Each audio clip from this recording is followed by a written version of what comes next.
ആമേൻ ആമേൻ. യേശുവിൻ്റെ ഏറ്റവും പ്രിയമുള്ള കുഞ്ഞെ, ഹെബ്രായ 10:23 നമ്മളോട് വാഗ്ദാനം ചെയ്തവൻ വിശ്വസ്തനാകിയാൽ നമ്മുടെ പ്രത്യാശ ഏറ്റുപറയുന്നതിൽ നാം സ്ഥിരതയുള്ളവരായിരിക്കണം. ഏതായാലും നമ്മോട് വാഗ്ദാനം ചെയ്തവൻ ഉറച്ച തൂണ, അവൻ അനങ്ങത്തില്ല, മാറത്തില്ല. ഒറ്റ വാക്ക്, അതിൽ നിന്ന് പൊട്ടോ പൊടിയോ മാറുകയില്ല. ഒറ്റ വാക്ക്. നമ്മളോട് വാഗ്ദാനം ചെയ്ത എൻ്റെ കർത്താവ് വിശ്വസ്തനാകിയാൽ മാറാത്ത, കുലുങ്ങാത്ത, അകലാത്ത പർവ്വതമാണ്. നാം എന്തെടുക്കണം? നമ്മുടെ പ്രത്യാശ ഏറ്റു പറയുന്നതിൽ. ഞാൻ നിന്നിൽ ആശ്രയിക്കുന്നു, നിന്റെ വചനത്തിൽ ഞാൻ വിശ്വസിക്കുന്നു, നിന്നിൽ ഞാൻ ആശ്രയിക്കുന്നു, കർത്താവെ ഞാൻ പ്രത്യാശിക്കുന്നു.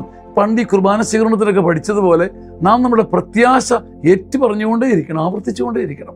നമ്മുടെ വാഗ്ദാനം ചെയ്തവൻ ഉറച്ച കല്ലാകിയാൽ നമ്മളെന്തെടുക്കണം? നമ്മുടെ പ്രത്യാശ പിന്നെയും പിന്നെയും പേർത്തും ടൈം ആൻഡ് അഗെയിൻ വീണ്ടും വീണ്ടും ഏറ്റുപറഞ്ഞുകൊണ്ടേയിരിക്കണം. നമ്മുടെ പ്രത്യാശ നിരന്തരം നാം ഉറക്കെ ഏറ്റുപറഞ്ഞുകൊണ്ടിരുന്നാൽ വാഗ്ദാനം ചെയ്തവൻ്റെ വാഗ്ദാനം നമ്മിൽ വന്ന് വസിക്കും. നാം അത് നേടുകയും ചെയ്യും. ആമേൻ ആമേൻ ആമേൻ.